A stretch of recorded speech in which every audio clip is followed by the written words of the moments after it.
Well, good morning, everyone, and welcome back, and welcome to the new addition to our audience here as well. This morning, it's my honor and privilege to introduce the moderator for our first panel, Dr. Daniel S Papp. Dr. Papp retired as president of Kennesaw State University in 2016. Since then, he has undertaken a host of consulting assignments in education, recruitment, and real estate. During his 10-year KSU presidency, Dr. Papp led the consolidation of KSU and Southern Polytech State, making KSU one of the 25 largest universities in the United States. Initiated KSU's first doctoral programs, added over $500 million of facilities and infrastructure, began NCAA football, expanded research, and opened KSU's first international campus in Tuscany, Italy. Before becoming KSU president, Dr. Papp was Senior Vice Chancellor for Academics and Fiscal Affairs of the University System of Georgia, Interim President of Southern Polytech, and Founding Director of Georgia Tech's Sam Nunn School of International Affairs. He has also been visiting professor at both the Western Australia Institute of Technology in Perth and Fudan University in Shanghai, as well as senior research scholar at both the Center for Aerospace Doctrine of the U.S. Air War College and the Strategic Studies Institute of the United States Army War College. The U.S. Army twice awarded him the Outstanding Civilian Service Medal. A Phi Beta Kappa graduate of Dartmouth, Dr. Papp earned his PhD at the University of Miami. He is the author of 7 books on the U.S. and Soviet-Russian foreign policy and international relations, and the editor of 7 other books, including Secretary of State Dean Rusk's autobiography, As I Saw It. He also has published 80 other journal articles and book chapters. He's also an All-South rugby player. So welcome, Dr. Papp.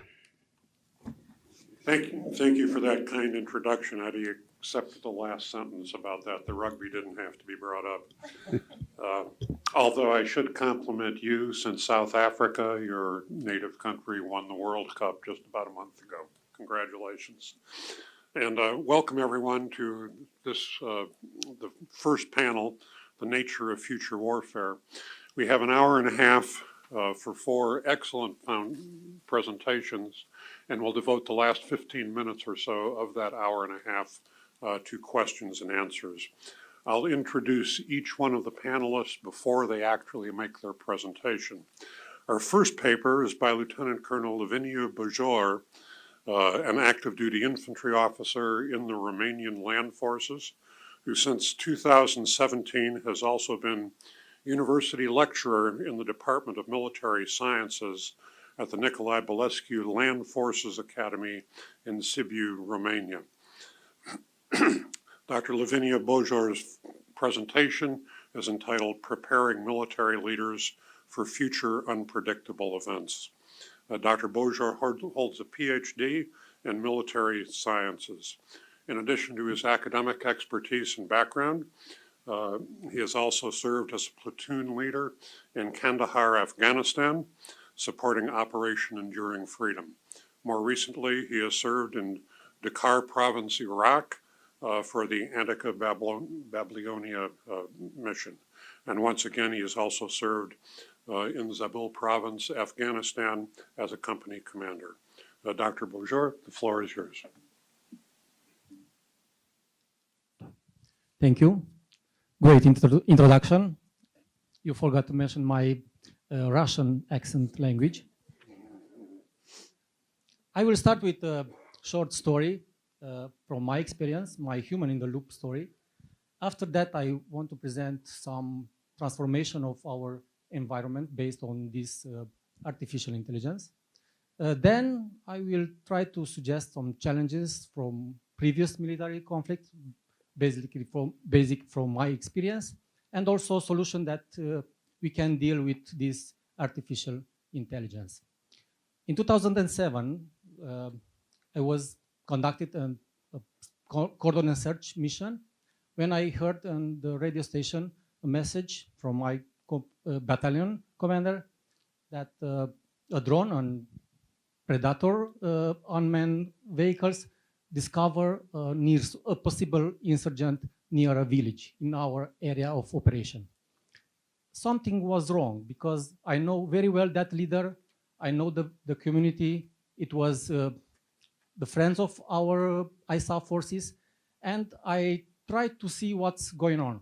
I asked to my commander to cancel ongoing mission and to go there. They finally approved me, and when I arrived there, I discovered that insurgent actually was a farmer that shifting the grain, and I could say that I saved a life. But not only I saved that life, but I also uh, have a good relation with that community in the next months. As I said, in today we have this narrow, weak artificial intelligence characterized with voice and image recognition, sales prediction, weather forecast, and so on. Very powerful but weak. He is designated to be powerful only in some domains. But in the future, we can have he can evolve to strong AI by characterized by self-learning, making connection, connecting to the internet, learn from other algorithms, and also be more human, being innovative, creative, and confident in making decisions under pressure. And possible in the future, we have that singularity, artificial superintelligence, machines smarter than humans. And based of this, I analyze what how can affect the future environment. And the worst case is when this strong AI will turn against humanity.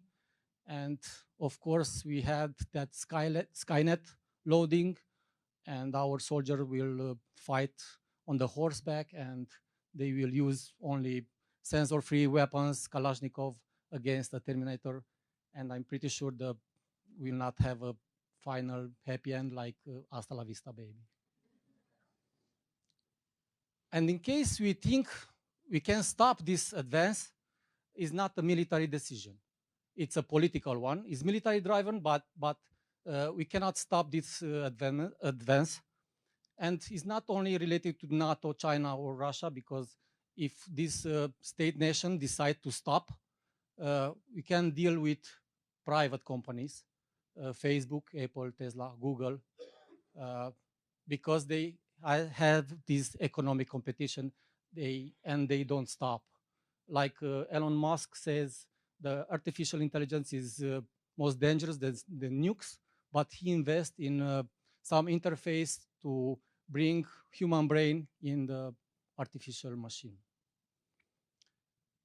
The next possible scenario is a friendly one, is utopic actually, and this singularity can deal, it's our best friend and can deal with all our huge big problem, global warming, diseases, urban traffic, food insecurity, an utopic world, and no conflicts, and we soldiers need to find another jobs, of course.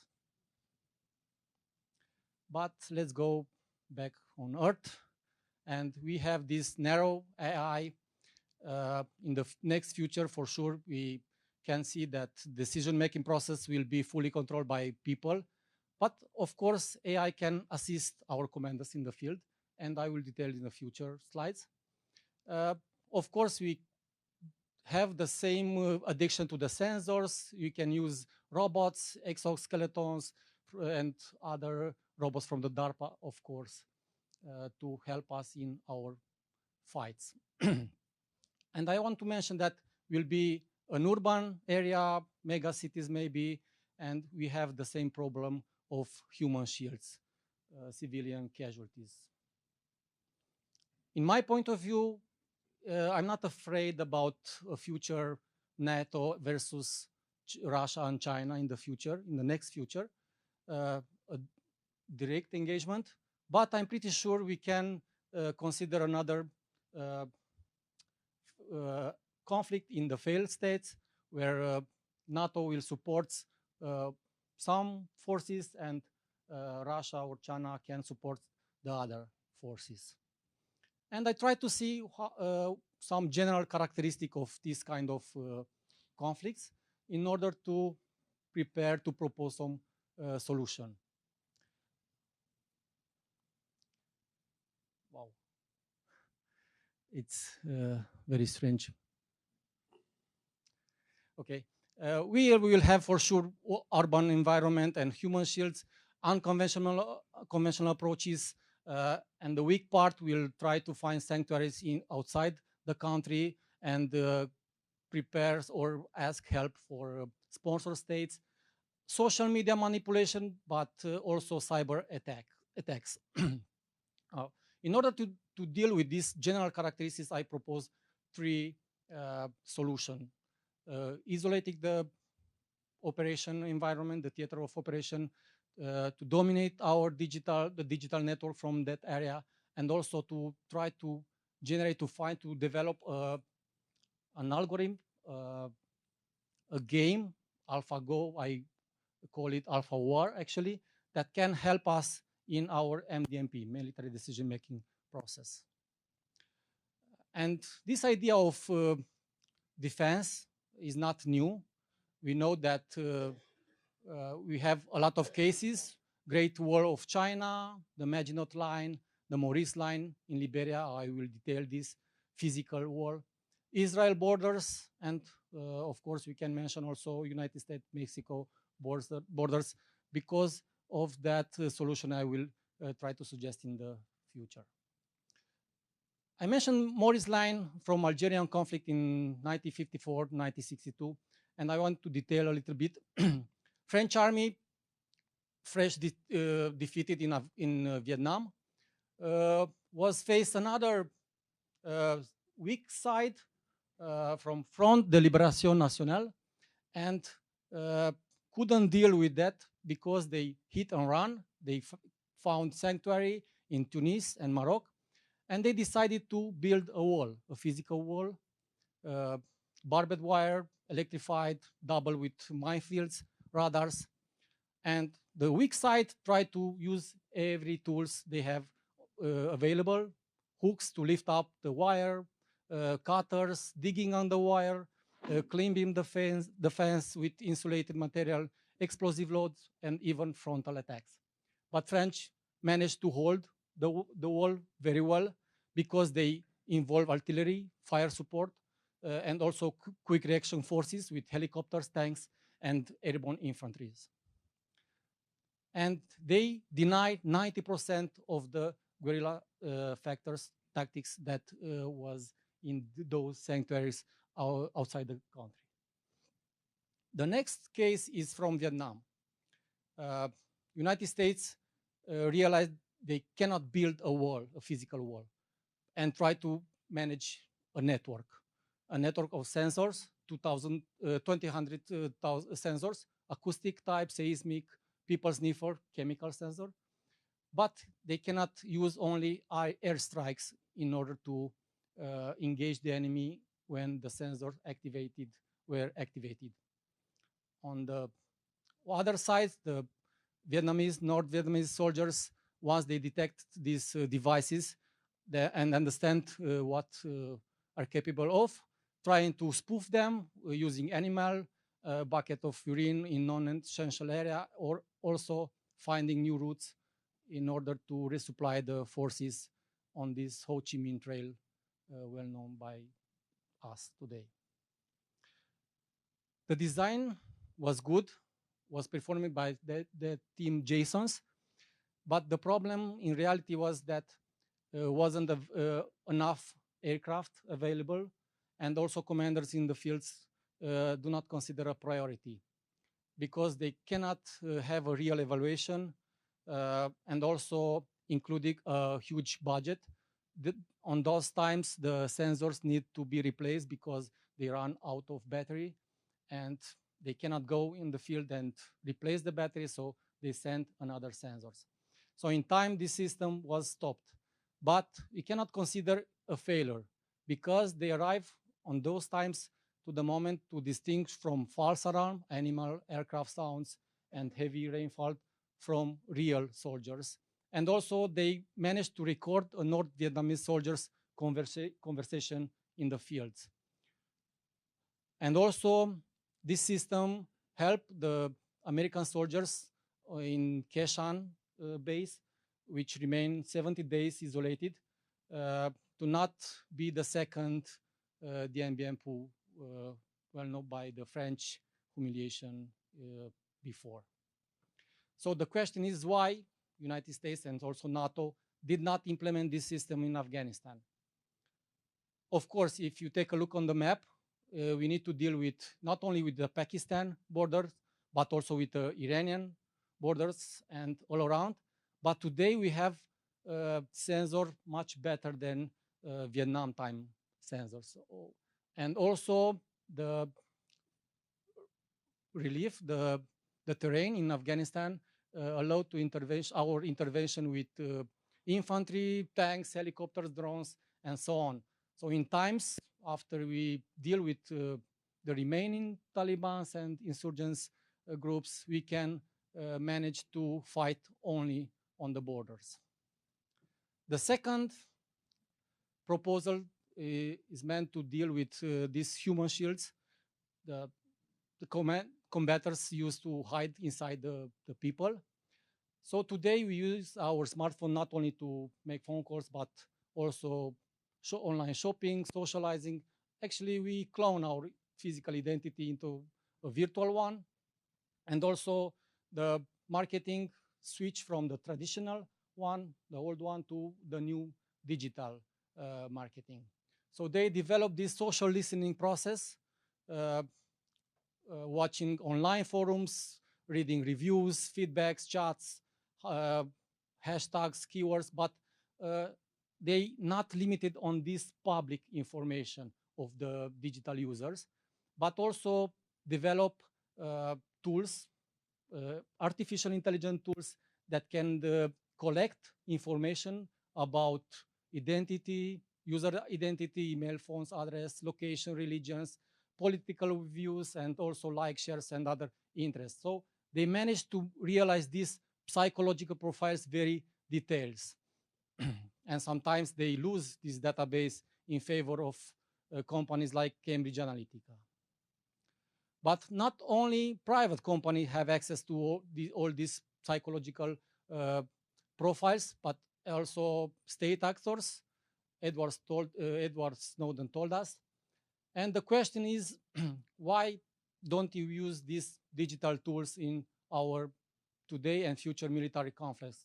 Because this tool provided by artificial intelligence are able to infiltrate behind these digital curtains inside the cities and collect, filter, analyze huge digital database. We can have access to all criminal activities, drug trafficking, war crimes, and human rights violation, to avoid any social media manipulation. But most important, in this irregular warfare, we can separate the terrorists from innocent and also the insurgents from civilian. Of course, you need to deal with some countries like Afghanistan, where is no internet, we don't have social media networks, and we need to count on human resources. And for this, we need to invest in our leaders, the future leaders, in order to develop interpersonal communication skills, because today in this kind of warfare, of course, is not enough to be soldiers, but you need to be a good negotiator, diplomat, public relation, economist, because the problem is not only from the military fields, but also from economical fields, political, and so on. The third proposal is coming from 2016 breakthrough. You know that this AlphaGo game beat our human players, Lee Sedol, and after that beat all the human professional players on Go. And this game is considered very creative. By some estimate is that greater than the numbers of possible moves is greater than number of atoms in the universe. And it managed to beat the human with this ability to estimate in advance the moves of the opposite player, but also the ability to memorize and analyze the moves learned from previous game.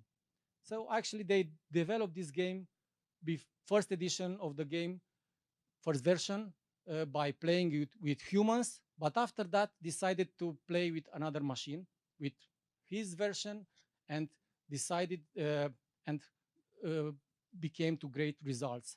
So this estimate is the similar with our MDMP process, military decision process. So my proposal is to find this IA, to implement this IA solution in the fields, in the support of field commanders, because this AI alpha war can be able to learn from other experience of similar conflict and provide assessment and recommendation.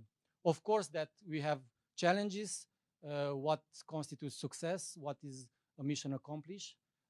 We cannot train and test this alpha war in the genuine war.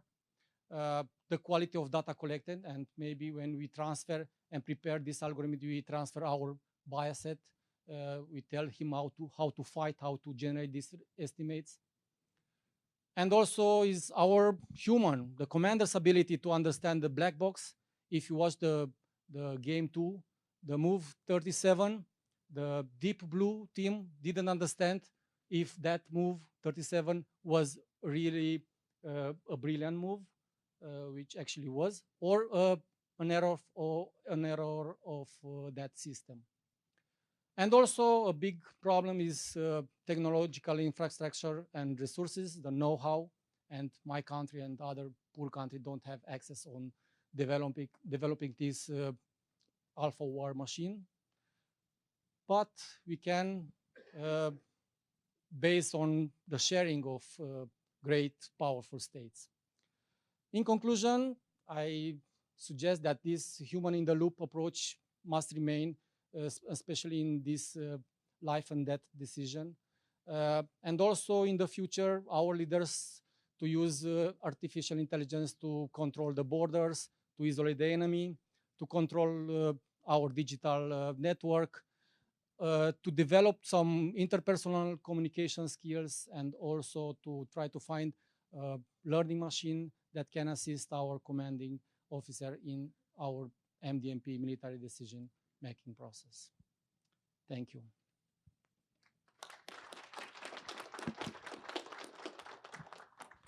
Thank you, Colonel Bajor.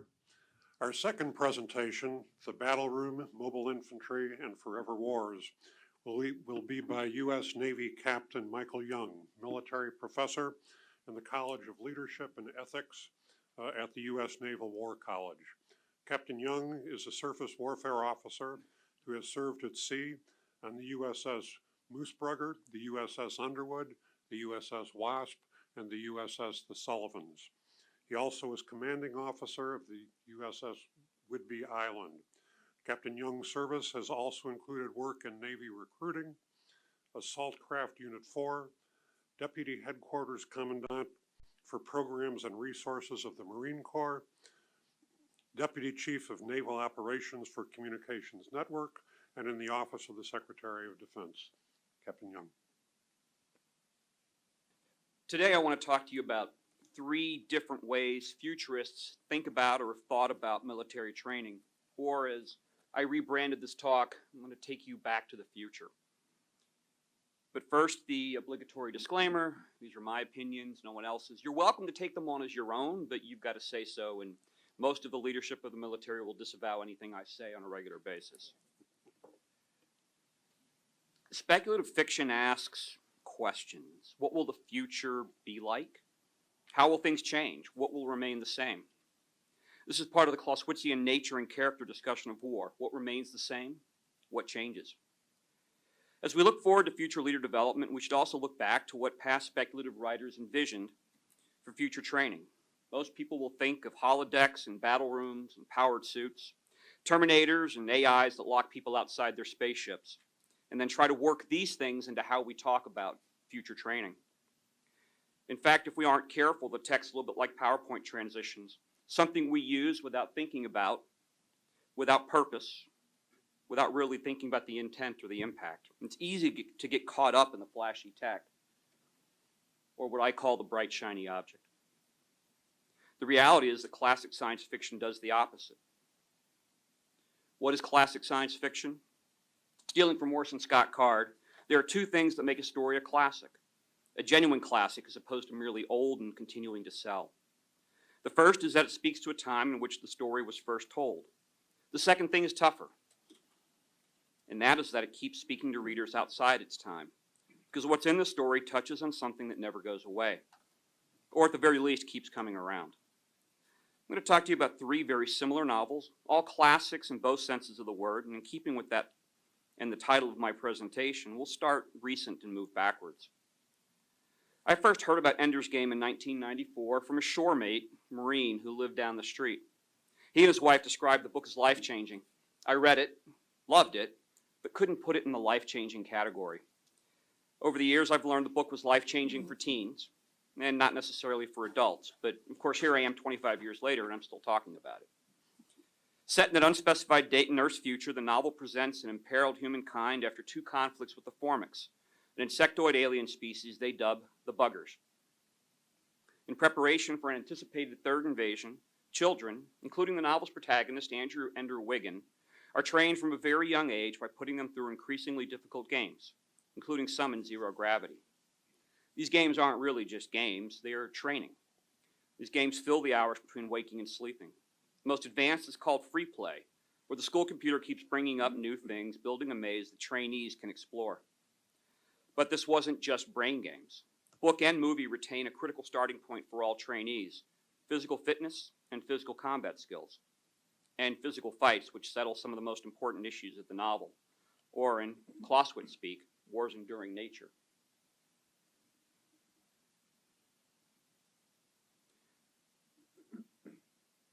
Joe Haldeman's The Forever War is also about war between man and an alien race. Where Ender's Game trains children, Haldeman's war occurs over centuries. Deep space flight and time dilation mean that society changes, but the troops do not. The societal alienation is a clear metaphor for the reception given to U.S. troops returning home from Vietnam, and one discussed today as our own version of A Forever War continues. Haldeman's tech includes big bombs and powered suits, but one of the first military discussions involves 8 silent ways to kill a man, and an offhand comment from the narrator that he already knew 80 ways to kill people, but most of them were pretty noisy. Training includes killing with a knife, a gun, and an entrenching tool.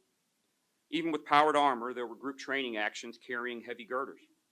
The recruits all had IQs over 150 and bodies of unusual health and strength. Evenly split, 50 men and 50 women started the training and were windowed down to about a dozen before they ever got near their powered fighting suits. This story is set in a future society ruled by a world government dominated by a veteran elite. The first-person narrative follows Juan, Johnny Rico, through his military service in the mobile infantry as he progresses from recruit to officer against the backdrop of an interstellar war between humans and an alien species known as arachnids, or bugs. Written for young adults, the book includes a lot of action, but also classroom scenes illustrating a vision for a future ethics and norms. For our purposes, however, there's tons of discussion on training. In a future with interstellar travel and powered suits that can launch atomic rockets, trainees start out in tents. They do physical exercise, learn stealth tactics, and eventually these future soldiers reach a point where they can route march 50 miles in 10 hours on the level. There's combat training, combat drill, combat exercises, and combat maneuvers. Or as Heinlein describes it, it was hands and feet to start with. We trained with sticks and we trained with wire, lots of nasty things you can improvise with a piece of wire. And we learned what can be done with really modern weapons and how to do it and how to service and maintain the equipment. Simulated nuclear weapons and infantry rockets and various sorts of gas and poison incendiary and demolition, as well as other things maybe best not discussed. But we learned a lot of obsolete weapons too. Bayonets on dummy guns, for example, and guns that weren't dummies but were almost identical with the infantry rifle of the 20th century. We fired nothing but solid slugs, alloy-jacketed lead bullets, both at targets on measured ranges and at surprise targets on booby-trapped skirmish runs. The training battalion began with over 2,000 men and graduated 187. They didn't move to the high-tech powered suits until the end of the training program. Basic combat skills, without weapons and without any sort of tech, are how each of these training regimens started. Play cements skills, not unlike, say, repeatedly washing and waxing a car. Practice does not make perfect, but practice does make permanent. It's counterintuitive to conventional wisdom as more and more senior leaders talk about simulations and AI, about moving away from real and into virtual. But there is historical precedent. The Spartans started military training at age 7. They allowed their citizens to try out for the army at 20. Spartan warriors lived separately from their families and society until they turned 60. And Spartan training, like in each of these 3 stories, included the possibility, sometimes the likelihood, of death, which meant that training was grueling, difficult, and realistic. AI may change the character of the future battlefield, but maybe what we really need is a reminder that the basics of physical and mental fitness come without technology, and that the technology should be additive and not replace or supplant. If we think of artificial intelligence as an artificial form of natural intelligence, what can people do? What can't they do? Sometimes we forget that before we run, we walk. Before we walk, we crawl. And before we crawl, we learn to roll over. Human beings need to progress through skills, and this includes combat skills. My Navy has learned this and forgotten it repeatedly over at least the past 2 decades, if not longer, as fewer and fewer officers understand the sea, the very medium in which they operate, because our ships tend to be so large they overcome most changes in the ocean until they don't.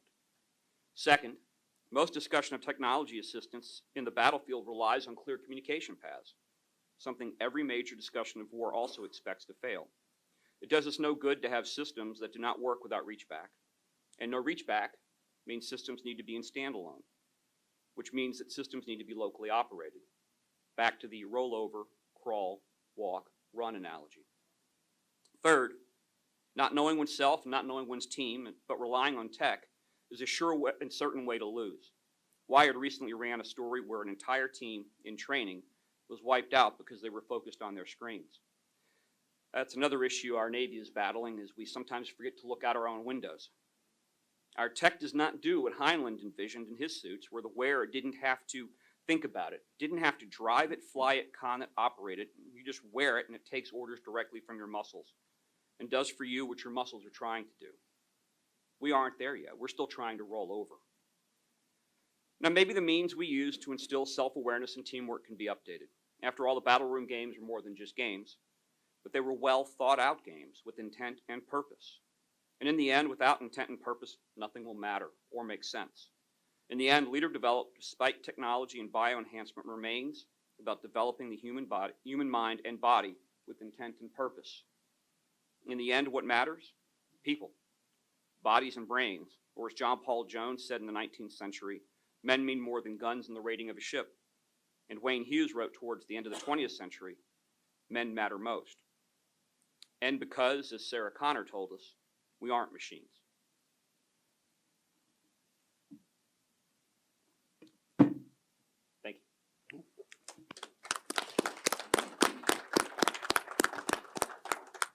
Thank you very much, Mike. That was very thought-provoking. Really appreciate it. Our third presentation this morning is on augmented situational awareness, drones, heads-up displays, and real-time cyber intelligence. This will be presented by Drs. Bryson Payne and Tamirat Abagaz, both of the University of North Georgia. Dr. Bryson Payne joined UNG's faculty in 1988 as Professor of Computer Sciences. The founding director of UNG's Center for Cyber Operations Education, which is an NSA Center for Academic Excellence and Cyber Defense, Dr. Payne earned his PhD in computer science from Georgia State. He has published articles in scholarly and trade journals, speaks regularly at conferences on computer science and cybersecurity, and is a certified information system security professional and certified ethical hacker. Dr. Tamirat Abagaz is assistant professor of computer science here at UNG. He received his PhD from Clemson University 5 years ago. Prior to joining UNG's faculty, Dr. Abagaz served in web development roles in Ethiopia, including senior web developer for the Africa Union and project manager for the Commercial and National Bank of Ethiopia.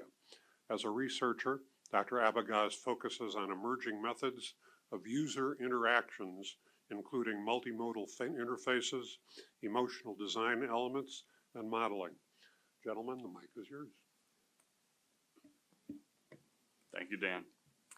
We're excited to be sharing with you today a little bit, a peek inside some work that is in progress right now. This is based on some research we're doing with two of our undergraduate honors research students on augmented situational awareness. We've been working with Microsoft Hololens and a couple of other heads-up and head-mounted displays for exactly the kind of thing that Captain Young mentioned toward the end of his talk there, so that we don't have to look down at a screen to make a decision to gather intelligence.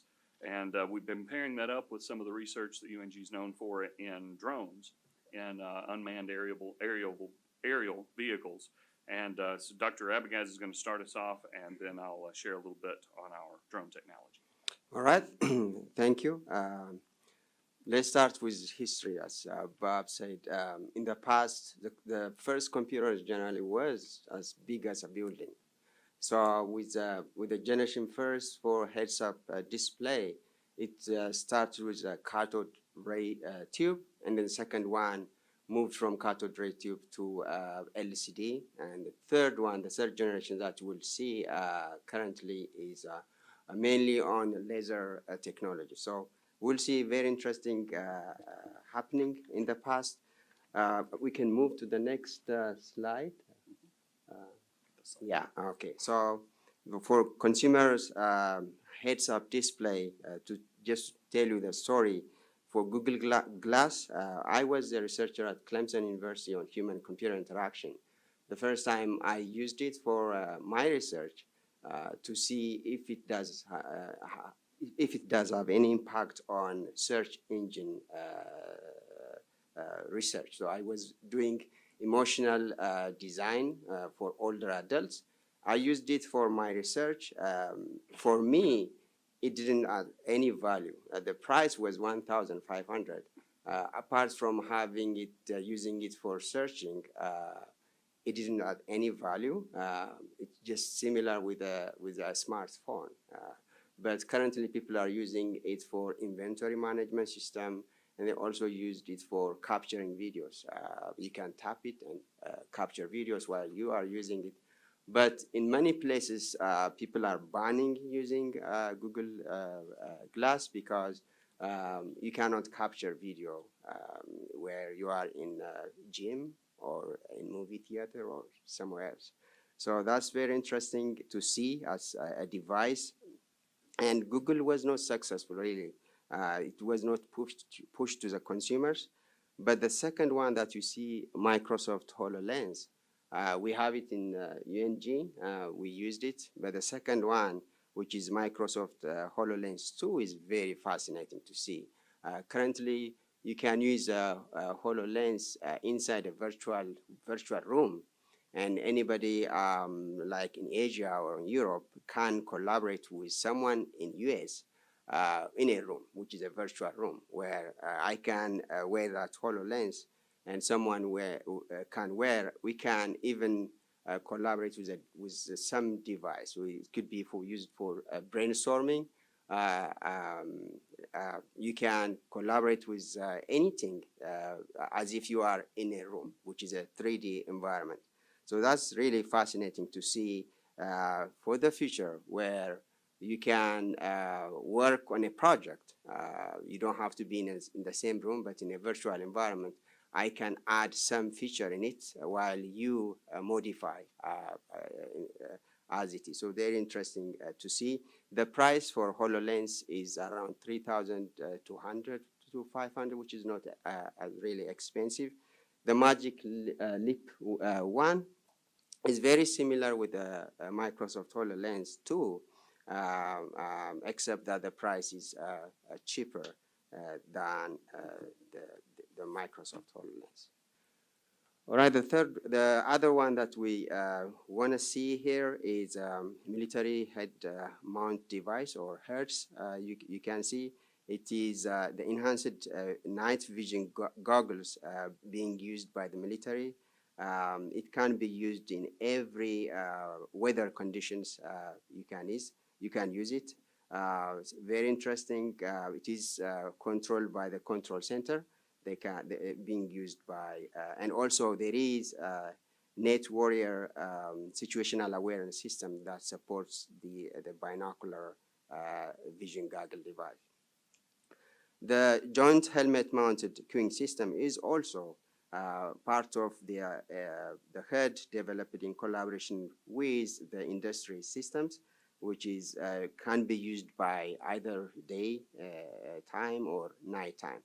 The very interesting HUD or HMD device I saw currently was a F-35 generation 3rd helmet, which they call it is God's eye. The price is fascinating to guess. It is around 400,000 just for the helmet. It is really you can see anything with it. Very interesting. I think that is implemented here. While a pilot can see anything, virtually anything with the device. So the future is rather than using the device or you are wearing the device itself. So wearable, making it used. The other interesting heads-up device that I've seen was the DJI Goggles. This is integrated with a drone technology where you wear the goggle while you can control the drone. There are several modes. One is the top fly mode. You can use your head to control the drone, and you can focus on one object only. Then it can access that, or you can have an active select object like a car or any moving object. Then it will follow that object, which is very interesting to see. The price is really not expensive. It's a range around 2,000, which is interesting to see. The other one, you see the Epson Movino. That's very similar with the DJI, except that the DJI, once you put the goggle in your head, you can't see anything. You can only see what the drone sees.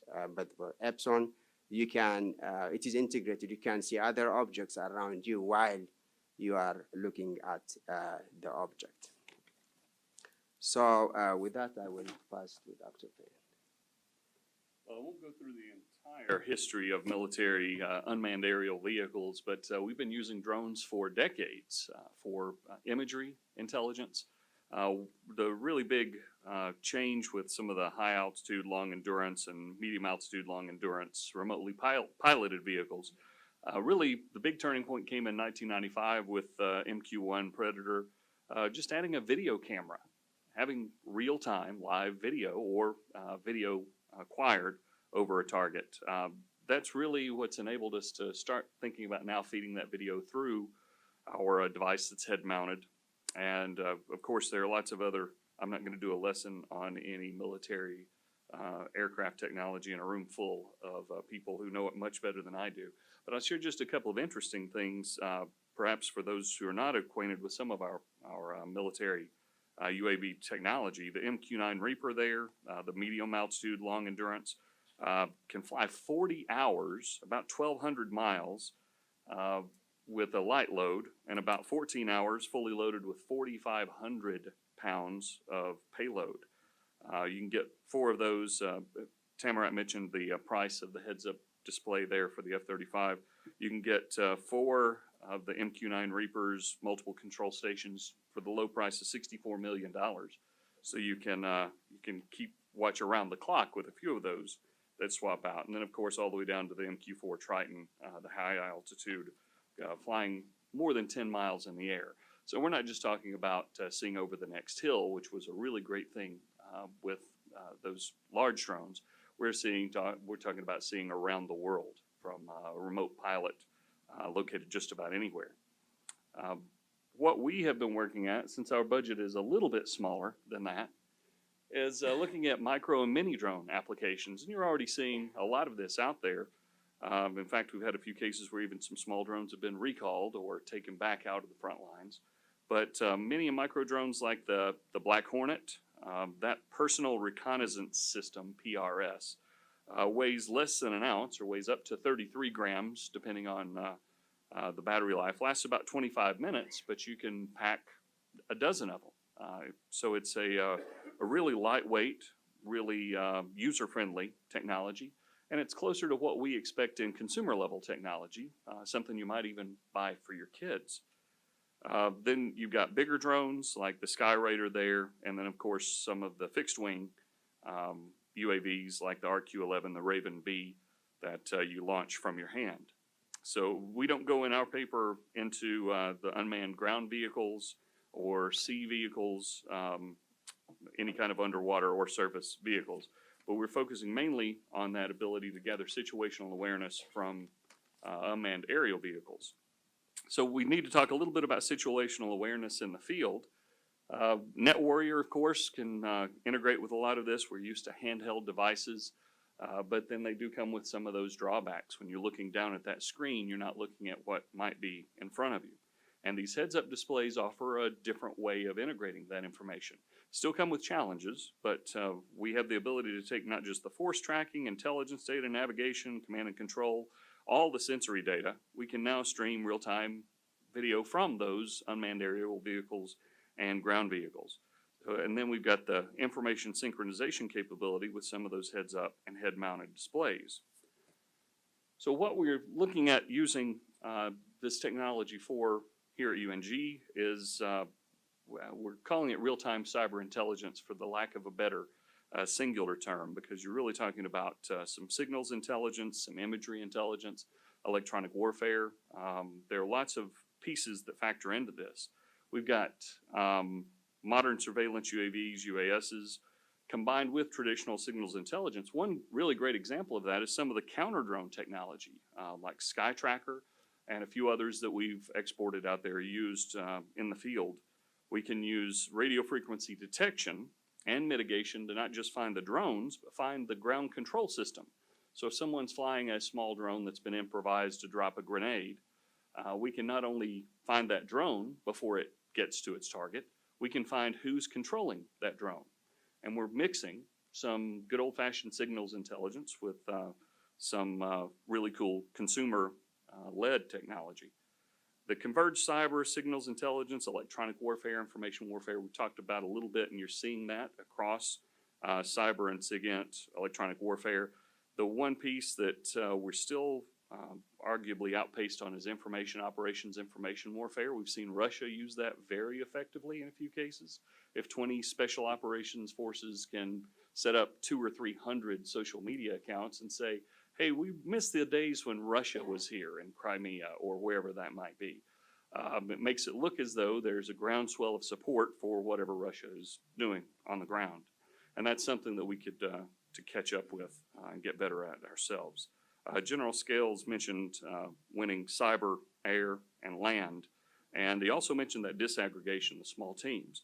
One of the benefits of each of these smaller, lighter technologies is that it can be deployed to multiple team members, small teams out on the front lines.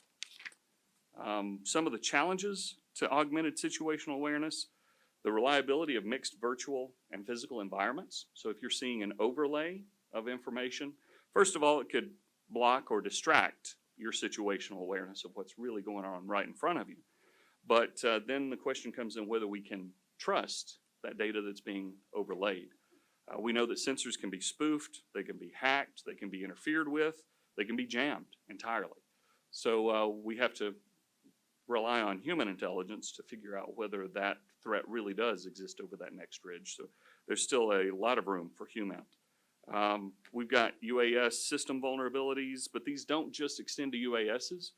We're talking about vehicle vulnerabilities. Now that we have much higher technology vehicles, whether that's tanks, whether that's manned aircraft, whether that's ships. We've got satellite communications, IP communications, whether it's Wi-Fi, Bluetooth, you name it, radio frequency, even USB connections on these small miniature devices. So we got multiple radios and multiple interfaces that can be interfered with. like I said, it doesn't limit itself just to UASs. I'll say just one controversial thing here. I feel a duty to try to get some discussion going a little bit later. We may be able to count the number of countries that could challenge one of our aircraft carriers with conventional attacks, conventional weapons, to disable an aircraft carrier, maybe on our fingers. And then we can debate over how many fingers we need to count, to list that out. But there may be several thousand individuals and small teams out there that could disable the wastewater system on an aircraft carrier. And if you can't go to the bathroom on a ship with 6,000 men and women, that ship turns around and goes home. You've taken it out out of effect. So this is something really close to our hearts, since we train young men and women to be the people who think about hardening a ship or another device from that type of interference. And this, there's one challenge that's across all of these technologies, just consumer level expectations. When NetWarrior first came out and was being vetted, there were a lot of complaints that it wasn't as fast and as cool back in 2010-11 as these devices we were carrying around, like General Scale mentioned earlier. That's going to be a concern for any type of military surveillance technology, just trying to match the pace with consumer level expectations. And just a few trends to watch. You've seen a couple of hints toward this. Swarms, the self-healing redundant flocks of small, inexpensive drones. If you can have 20 $400 devices in the air instead of one $60 million device, you've also got the possibility for some cooperative tactics using some of that AI, making the swarms work together to go into new and unexplored spaces, even inside buildings. Something to think about, though, is whether we can trust those devices if we know that our enemies have capabilities in electronic warfare and information warfare. What if they're messing with the signals, the video? What if they're intercepting those signals or injecting something into those signals? If your AI is relying on that sensory data, can you taint the AI of your enemy, or can your AI be tainted to think that something's there that's not, or miss something that is there? And then, so zero trust, multiple confirmation strategies will continue to be important there. And then, of course, more AI and contextual intelligence, but integration in the field and trust are still remaining challenges. And then some near-term impact on the future of warfare. We, of course, have to work this into military training, as we talked about today. That integrated visual augmentation system, if it is consumer level cost, then it's something we could work into training for our soldiers, our airmen, our sailors, and beyond. We've got real-time battleground situational awareness that we can start to offer at the small team, that disaggregated team level, and then AI-based target recognition and interception that we're already seeing. I hope we spurred a little conversation for questions at the end. We'll pass it back. Thank you. Thanks. Thank you, both Tamarat and Bryson. Our final presentation this afternoon is by Dr. Ash Mahdi and soon-to-be Dr. Ms. Bethany Nace, both of the University of North Georgia. Their presentation is entitled, "How Far Can We Go? The Role of AI in Soldier Leader Development."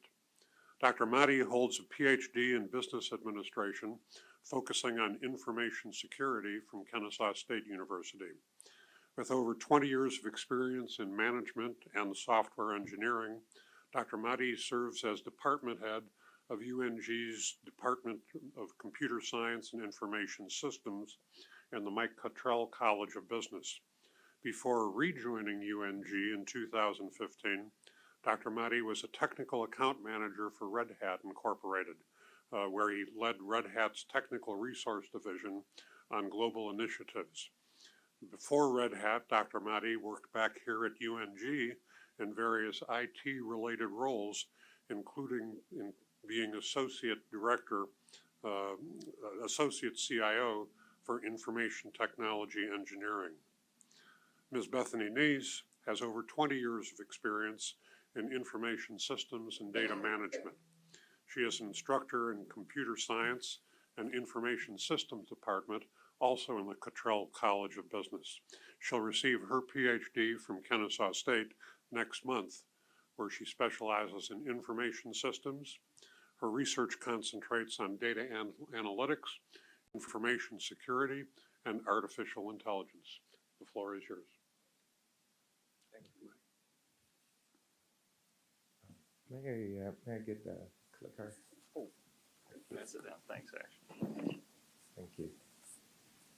Well, we are very excited to be here, and the conversation continue based on what was discussed earlier.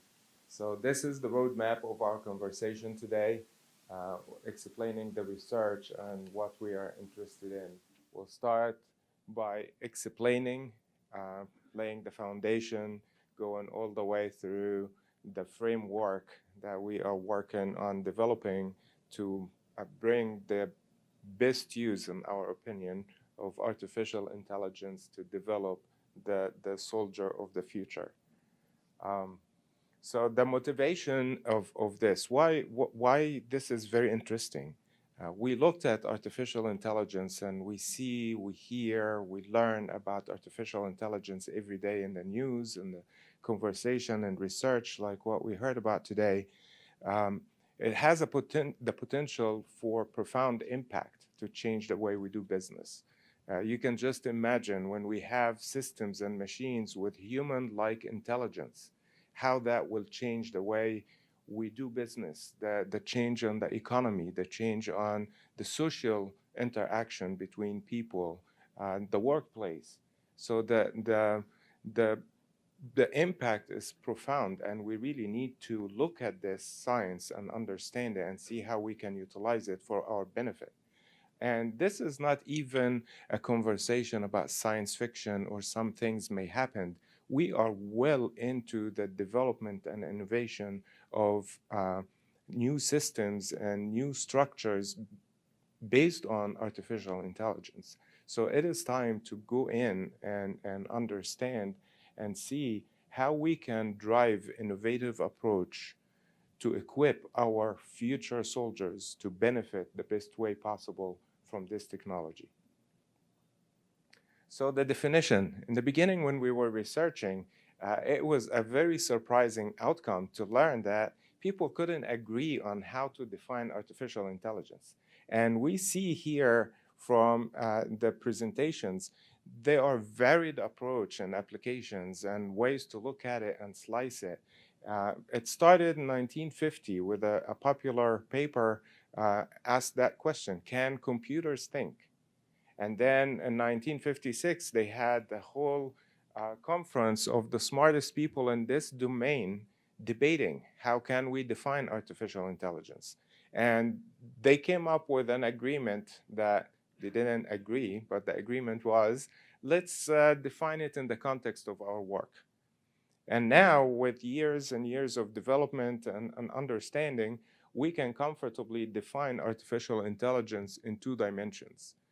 The dimension of cognition and the dimension of performance. Artificial intelligence combine both. The way we can develop system to understand and have logic to make decisions, but also the machines may perform tasks compared to the human capacity and compare the results and the outcome.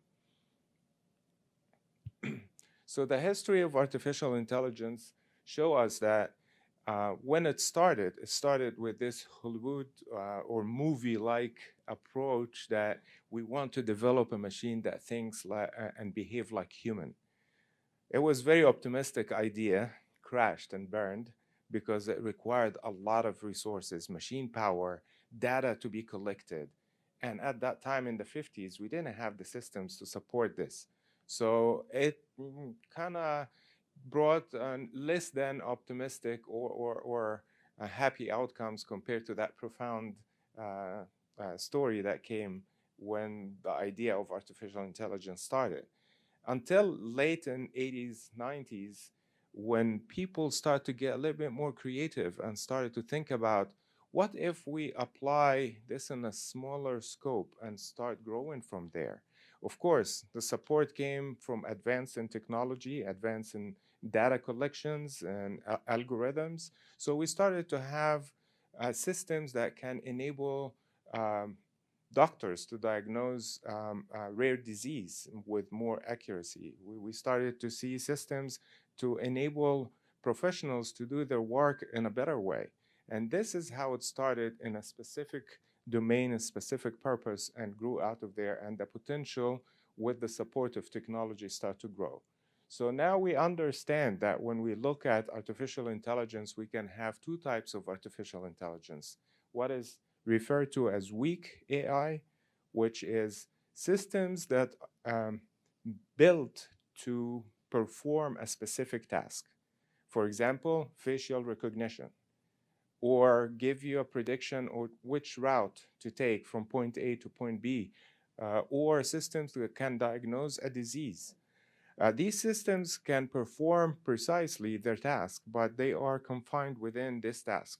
So, for example, facial recognition cannot play chess.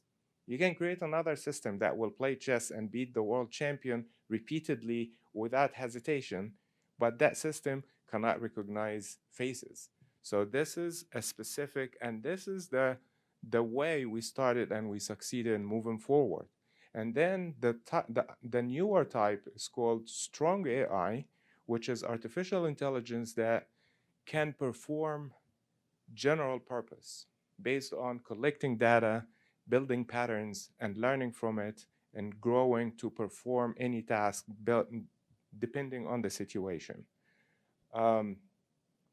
So to allow us to get to this point, we had to understand how machines learn, how machines can perform these tasks in a specific way or the general task. So machine learns in two different ways. One way is called supervised learning approach or unsupervised learning approach. The supervised learning approach, you tell the machine we need this specific outcome to serve this scenario. And you collect data and you monitor results until you find the outcome that you want. And you tell the machine this is what we need to do and this is how it's done. The unsupervised learning is based on collecting data and comparing patterns and building logic and results and come out with a conclusion to tell you this is what we learned, whether it confirms what we know or bring a new understanding of something that exists, or bring our attention to something that we didn't even know it existed. So this is the other way of unsupervised learning. So now that brings us to our domain of work, the military. Every defense system, their focus, their core of interest is to develop superior technology to allow them to support their mission, to defend, to protect, whether domestic or international. The idea of integrating technology started from the old ages in the warrior and warfare. However, with the advancement of technology, the idea of traditional soldier started to become less practical, point and shoot, or rely on your physical abilities. What we used to understand it, the Spartan regime, that building a soldier that doesn't show any signs of fatigue or fear and willing to obey the command right at the point, but it's point and shoot. Now, when we have advanced technologies, we started to think we need to augment the machine abilities, whether speed and precision, with the human capacity so we can advance and we can protect. And this is where AI can come in and support to close the gap between the human abilities and advance in technologies. So the application of AI in the military goes under main categories. The first one is autonomous weapon systems, and the second one is simulation.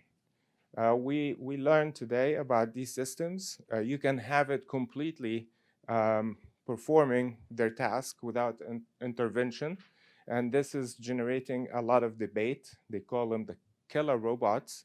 However, people in the armed forces and the military, they actually say this is more humane. We can minimize mistakes, we can protect people, we can eliminate casualties, and we can do things better way.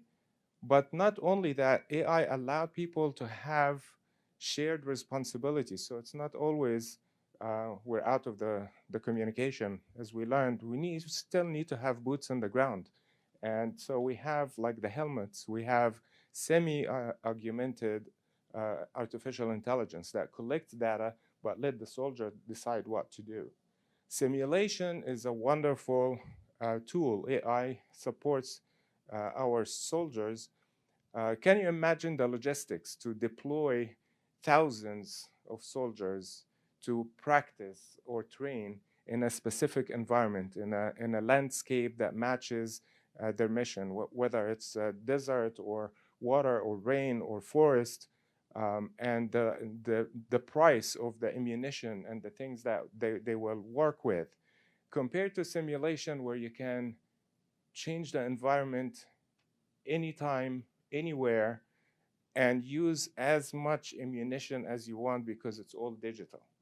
So the simulation is advancing the way we do business. And this is why there are so many programs. Some of them is integrating the entertainment industry, whether gaming and movies, to create real life like scenarios. Now we have all the troops can work together in maneuvering very complex scenarios and get the commanders to deal with different situation in precision, whether it's deployment, interaction, and deal with all that with precision. So that tells us right now we may need a different type of a soldier. We may need to have one who is able to understand technology and utilize technology, interact with technology, different than the one who used to rely more on their physical abilities. And this is where artificial intelligence, as well as it provides these tools, now we're creating a framework to help us understand how we can build this future or support and develop the future soldier utilizing this amazing technology. Bethany will discuss that framework. Thank you. Thanks so much. As Dr. Mahdi had mentioned, the conflict and wars of the past were anchored in the physical world. Today, it's more about disrupting power grids. It's about holding strategic organizations' data for ransom. So the future of security isn't in combat, but rather in code. Therefore, we have to train our soldiers differently. The military has already realized this and has taken steps. So for example, soldiers are being trained in critical thinking to allow them to take decision without direct orders. Sergeant Major Troxel of the Army was interviewed this past November, and he stated that we can't get to the level of empowerment without training and trust. And this training isn't just for our soldiers, it's every level of the organization. So we're talking senior leaders, staff, data analysts, which is a very large scope. So we have a large scope, we have an environment of innovation, we have change. And so we look at history, we look at research, and we know that we can't solve this level of scope, level of innovation and change with targeted hires and with ad hoc solutions. So we need to look at systems. So when we think about training, Bloom's taxonomy is something I see a lot of nodding going on. So we typically rely here. So this tells us that training should be anchored in 3 domains: cognitive, affective, and psychomotor. So cognitive is about thinking, it's about intellectual competency. Affective, it's about attitude, emotion, values. And psychomotor is about physical movement. And AI can be categorized in the very same way. So if we look at cognitive, there are systems that can help us with evaluation, application, learning, remembering, understanding. Affective, there are systems that can help us with organization, with response. And then in psychomotor, This is more of what Captain Young was saying with Ender's Game, how we physically train our soldiers. And so when we look at these, we can think about it in terms of practice. So from an evaluation standpoint. So today we can say, how far away am I from the correct answer? And in fact, that's commonly what we do. AI can definitely do that, but it can also look at our expressions. It can listen to our tones. And so it can interpret our emotions, our state of mind, our attitudes. And then from there, we can categorize learners in terms of emotion, intellect, motivation. And so once we have these categorizations, we can assign customized learning systems. So are you a visual learner? Do you prefer audio? Do you prefer text? Are you face-to-face, online? Do you prefer grades and points or recognition? Do you like longer modules, shorter modules? What is the pace? For example, in the military, if you're a soldier, you can take your own accomplishments, and because data you can slice and dice and aggregate, you can compare yourself to, for example, the Army as the whole, by unit, by role. So for the learner, I can say, how far am I from my personal milestones? From an instructor and a leader point of view, I can look at it and say these I can use it for recruiting to say these folks have the aptitude for these roles, or I can use it as an early warning system to say, wow, these soldiers might need some help in these areas. And so we can see how these use cases can come through with AI. So research has shown us that we need to look at systems, and we've been thinking about learning in terms of systems since the 80s. We need to think about this as a system. We can't just take random pieces of AI and throw it against the wall and evaluate it. We need to look at intent, content, and delivery together. From a content standpoint, if we do a deep dive, the amount of information we lose is quite staggering. It's about 50% every 2 years is what we lose from training. And so we need a way to not only give customized training, what do I need, but deliver it just in time and also have methods of reinforcement. If we look at transparency, transparency is key. So as a learner, I need to know where I am in terms of the goals and the objectives, but also what's important is the intent. Why am I learning this? Because that can have an impact on my motivation. Organizational aspects also have to be in place. Is the organization ready for the content? Is the organization ready for the delivery method? And when we're building these systems, if there's rapid change in the organization, if we're experiencing a lot of reorgs, then we're building this system on sand, these constant shifts, which limits our ability to gain value. And so we can tune the system to have change, to adapt to change from an innovation standpoint, but really our objectives should stay relatively constant, so we'll have a firm base to build our systems upon. Human versus machine, this is a fun one. We've also mentioned it a few times.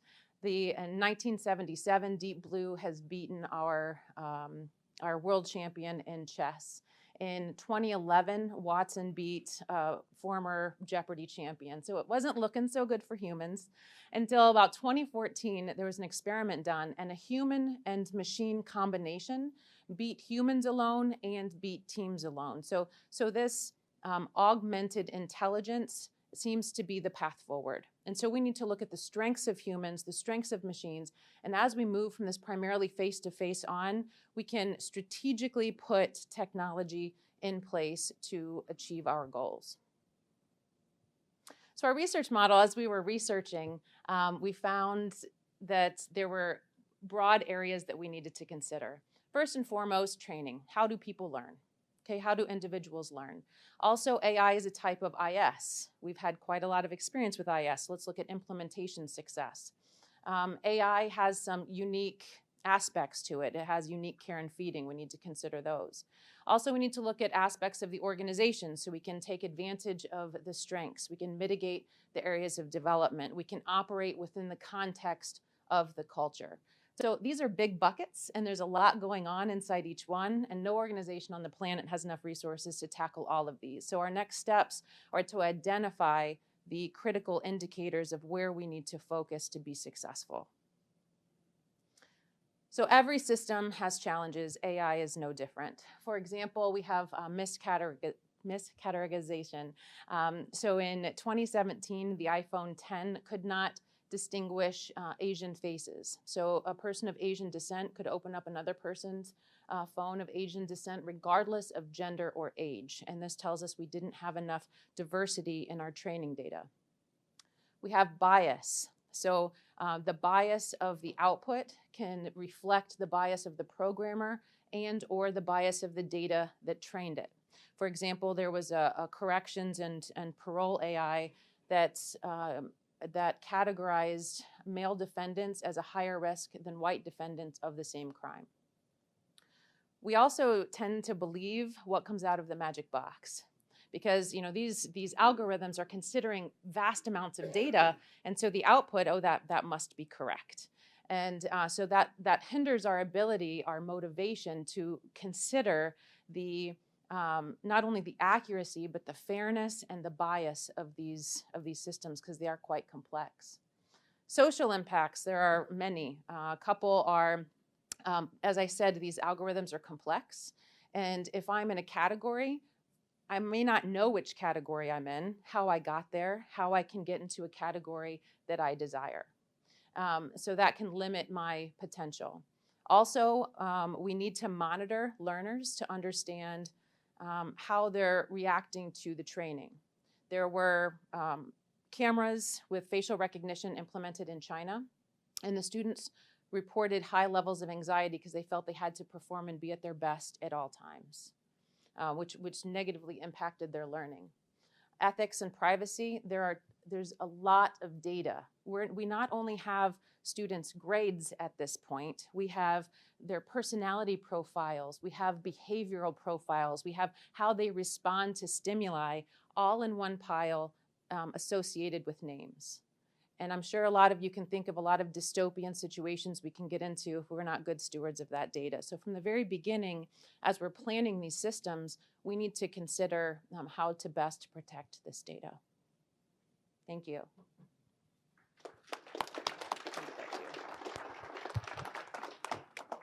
Thank you, both Ash and Bethany, and thanks to our entire panel for 4 fascinating presentations, which I'm sure have generated a significant number of questions from our audience. We have, by my watch, about 12 minutes before the witching hour. So questions, comments, observations. Jennifer. Are you familiar with IVUS? Are you familiar with IVUS? Wow. I'm a little background. I'm chairman of the board of advisors for Secretary Esper's Close Combat Lethality Task Force. And we're spending about $6 billion a year on close combat. And when you put up all those devices a little earlier, you didn't have IVUS up there. We've just put $3.8 billion into IVUS, which is essentially the Microsoft thing you just, what did you call it? Microsoft? HoloLens. HoloLens, yeah. Well, IVUS is Microsoft's, they have a $600 million contract with us to develop HoloLens for the military. Well, that's IVUS. And I don't know if you've connected with IVUS at all, but the things that you've shown up there are basically being pushed aside, particularly the one binocular thing you showed there that's going to the Marine Corps. It's not going any further.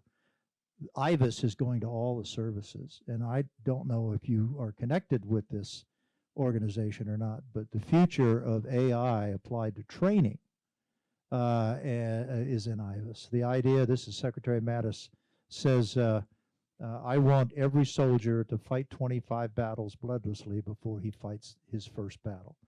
And the science and our experience says you can only do today 2 virtual immersions a year for a small unit given the restrictions of money and terrain and time. You can only do 4 immersions given today's current technology. His challenge is to do a minimum of 25 a year. and 25 a year times 5,000, 6,000 small units, you can see how big the problem is. The other thing about IVUS is not only is it a training device, but it's also a sensor.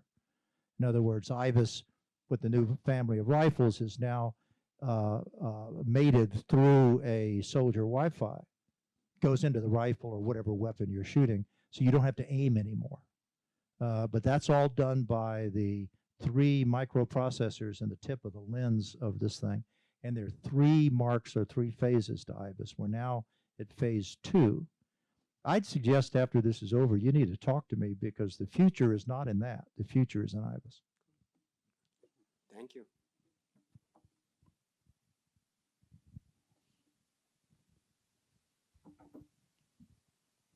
Guess we're on. That's IVAS, the Integrated Visual Augmentation System. So, but my question is for Colonel Bourgeois or for Bethany and anybody else that wants to step in. You showed a slide, sir, that talked about, or you talked about it perhaps, maybe not on the slide, that we're having the same problem with human shields. And then we talked about how automated weapon systems are going to be able to make more ethical decisions and so forth. To come back to the purpose of this symposium, it's the future leader training, not the system. So where do you see that you're going to be able to train those soldiers, that's small s, not large s, in ethical decision making, in machine says shoot, but your eye says don't shoot. And you know, where do we draw the line with the Minority Report Tom Cruise kind of scenario where I look at you and I say, I know what you're thinking. Maybe you do, maybe you don't. Sometimes we train ourselves not to give that away. So kind of a broad question, but you know, I'm really after how do you anticipate being able to train soldiers to make those ethical, moral decisions when they've got machines that are starting to do some of that thinking for them? And let me take the moderator's prerogative to add on to that question by asking at what age do you begin to do that training, going back to the Spartan example? Okay, I can start. And so I haven't done a lot of research, so a lot of this is opinion-based, just to make sure we're clear there. So what we've seen in the past is a lot of continuous improvement. So from the machine says shoot, you look at, you know, yourself, it's like, well, I'm not really sure I want to do that. So I think it's situational and understanding when that happens, and as that data gets generated, then we can use those situations and those rules to improve our artificial intelligence. And until we start to get this stuff in our processes, we're not going to be able to do that. So that continuous improvement, that algorithm critiquing and tweaking, I think is the way to go. And also the human in the loop. I really like that idea, because I think that's what's needed. We can't just believe what comes out of the magic box. Can I quickly add one thing? That one of the recent papers comparing the performance, and this is where our work saying the interaction between humans and machines will provide better results than humans alone and machines alone. And for the example that we're given, the case study was, if you tell the machines all the attributes of an enemy, and the machine is in front of an enemy that surrendered, those attributes are not changing. So the decision might be tricky. And if you have a human in the mix, the survival instinct when you face danger may also interact and interfere with a good decision. So the approach is to have humans teaching the soldiers about the ethical decisions in the big picture and the understanding of what to do, but then you have machines to support those decision makers, so to take out of the equation the survival instincts, the stress, the fear, and you allow the benefits of the accuracy and precision of machines to help you make a better decision. So our model support, you have to have both in the same equation.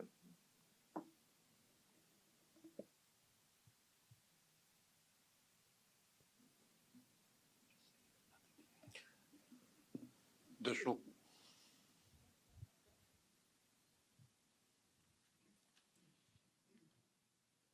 I want to get to Dan's question about age, because one of the things that we're trying to do here at North Georgia is train people, train soldiers for the future. And we've been very good at doing it. This now, you know, this kind of world creates a whole difference. You have kids that are coming to North Georgia, they don't know a world without cell phones. They don't know a world without global integration. They believe, even if you look at research, that these kids are more likely to believe an avatar as a voice of authority in a game simulation than they are a real person. So how do you take people that are coming to this school with that background and train them with people that came out of another background so that you get the ones that are coming at you from a very different set of references, a very different way of thinking about things, multiple different family backgrounds and values they may have learned, and narrow that down to the kind of decision making that you'd like to see come out of a place like this or any other place that's training soldiers. This is an excellent point. There is an initiative endorsed by the Department of Defense. It's called the Institute of Creative Technology. It integrates entertainment and game systems with the defense training. It builds on the currently prior experiences and perceptions in the advanced systems that were built for entertainment and gaming to start building from early ages and the younger prospects who are familiar with games and entertainment and mobile devices, and integrating this in the context of military training. So this is a big initiative endorsed by the Department of Defense. And I would say this is where the data comes in. So as we're giving those personality tests, as we're creating those behavioral profiles, we're also doing a lot of observation. And so that data that we're gathering, we can create those personalized profiles. And so that's where a lot of your, it could be maturity level, it could be the way that you think, it could be, whatever these data points are, we can use those in the categories when we're creating these custom programs. Who decides what's the right maturity? Who decides what is ethical and what isn't? Who decides those kinds of questions if you're doing it? Because you're trying to train people. Somebody's got to make decisions about what the acceptable output is. How does that decision get made? The people that are designing the system, it didn't even come from the generation that caused people to think the way they think. Okay, we have unfortunately run out of time. I want to. Uh-oh, Billy's got a last question. So here's the deal. This thing working? Okay. One of the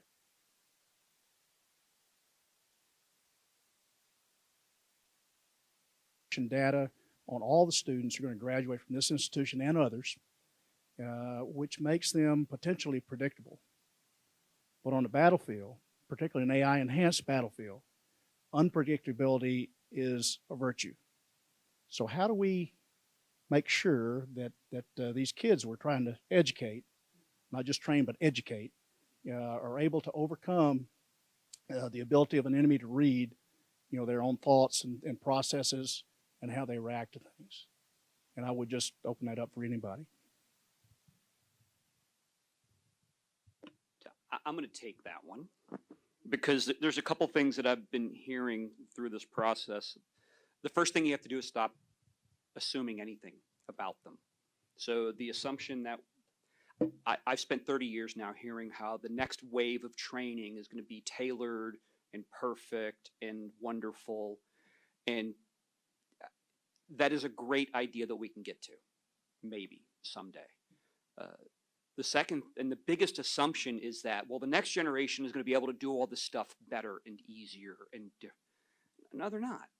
They're human beings in the same way that your generation are human beings, or General Scale's father who fought in World War II is a human being. That part hasn't changed. We're not significantly taller or smarter or faster than our predecessors were. And we have to recognize and accept that. We cannot expect that we're going to have some kind of new soldier that's going to join the service that can be better with the technology. The Navy 2 years ago had a spate of collisions. One of those collisions, in my opinion, clearly my opinion, because this goes and flies in the face of the official Navy investigation, is that a decision to remove the physical and accepted norm throttles from the ship was the proximate cause of that collision, because we expected the Xbox generation to be able to use a touchscreen to replace the normal physical changes. For you infantry guys, imagine if somebody took your trigger off of your gun and replaced it with a touchscreen. I know. But why? Who's actually making, and this goes back to your question, who's making that decision? Who is deciding where this tech is changing?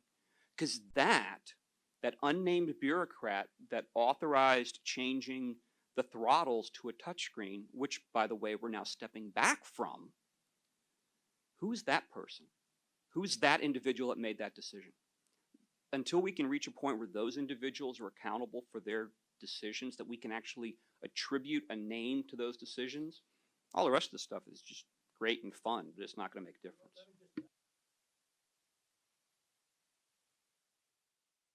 2.8% of all men entering the Army and Marine Corps have this problem with sociopathology, Eddie Gallagher being one of them.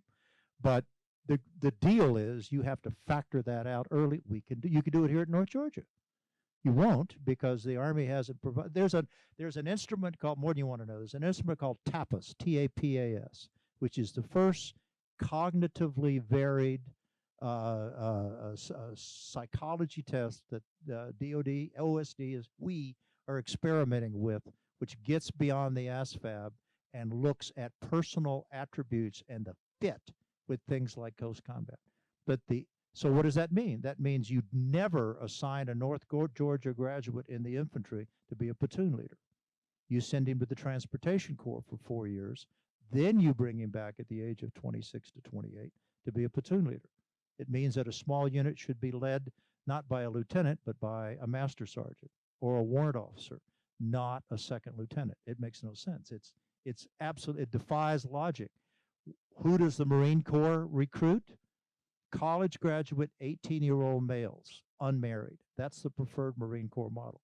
It's completely antithetical to logic about human performance, and it's why the Marine Corps has something like 2.2%, 2.5 times greater killed in action and seriously wounded in action in close combat than the Army, because the Army's more mature.